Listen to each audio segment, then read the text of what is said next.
tomboko lahy sy tomboko vavy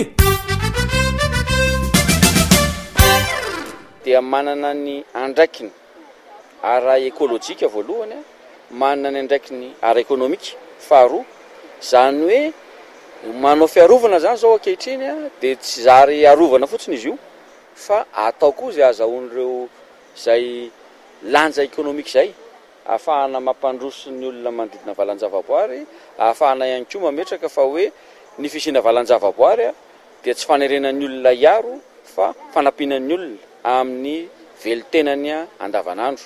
Mandizara itsikitsika, mandizara itsikitsika, ianaranay, ianaranay, mandizara itsikitsika, ianaranay ero fararanoma, dihizoma, dihizoma, dizara itsikitsika,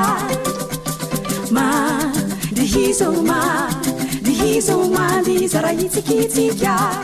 Napetraka tsotra fotsiny reny fa natao iveloman'ny olona.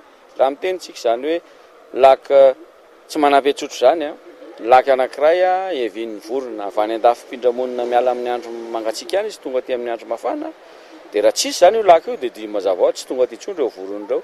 Nefa tsarovy fa ireo voron'ireo dia mitarika ny 700-800 mpitsidika eto Madagasikara hitsidika ny Madagasikara.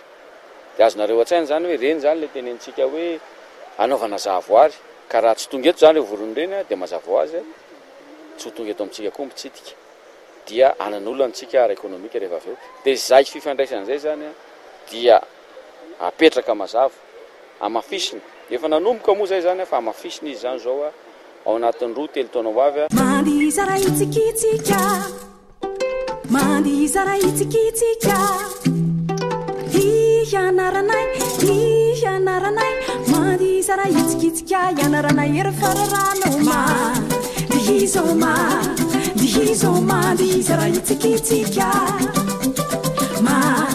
dihizoma, dihizoma, dizara itsikitsika, mandiza mamasino ifaliny manjaka miatana, mandizara itsikitsika, ianaranay ero fararanoma, dihizoma, dihizoma, dizara itsikitsika,